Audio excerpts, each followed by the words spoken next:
Joining me now is Nate McMurray. He's a candidate for the 27th Congressional District, which does cover part of our area, and then out west into the Buffalo area as well. Thank you so much for joining me. Well, thanks for having me. It's a pleasure to be here. How is campaigning going? It's great. I mean, I've been going to these towns, visiting people for a long time now, and I know the area very, very well.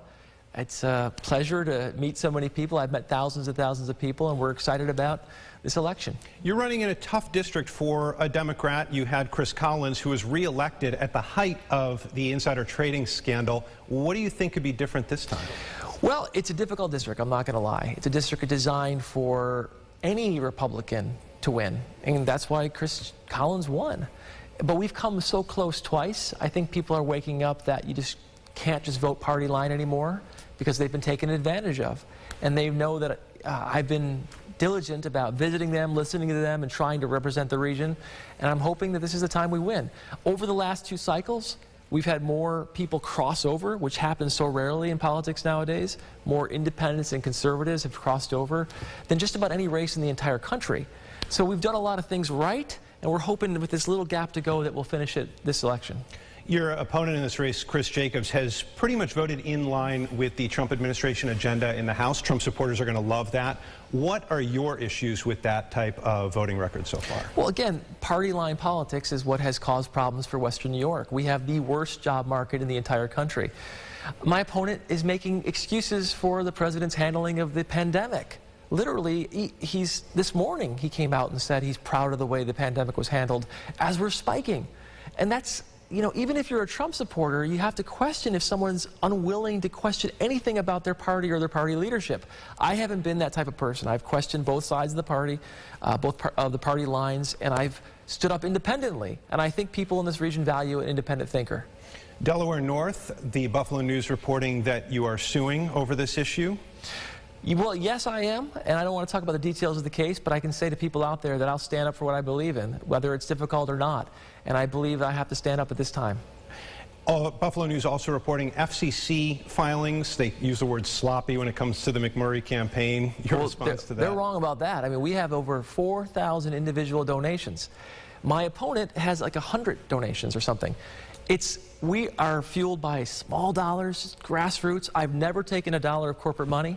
My opponent takes money from Goldman Sachs and the insurance lobby and all these type of people. It's much easier to do FEC filings when you have a handful of filings versus thousands and thousands of filings. Very few races anywhere have the type of grassroots support we have, and I'm very proud of our fundraising. If the Affordable Care Act is struck down in the Supreme Court next year and you're in the House, how do you move? What do you do?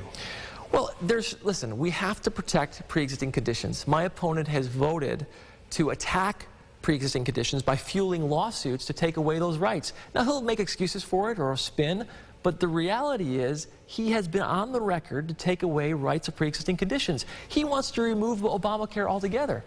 In my debate last week, our only debate that he showed up at, he talked about that.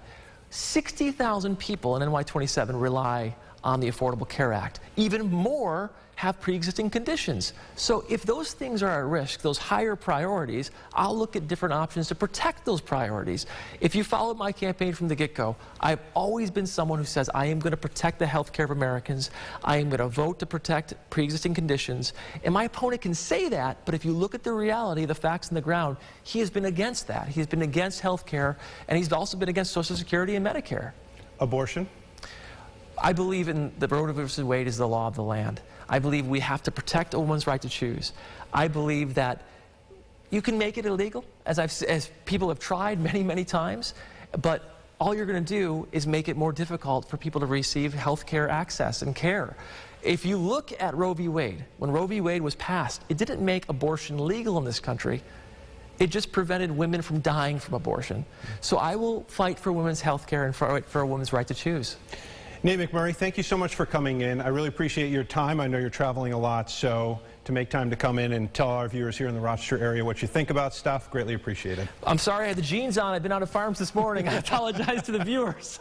Such is the campaign trail. Thank you, sir. I appreciate it. Nate McMurray running once again for the 27th Congressional District, and you can find out more over at rochesterfirst.com. Find the election guide over there once you get to our website.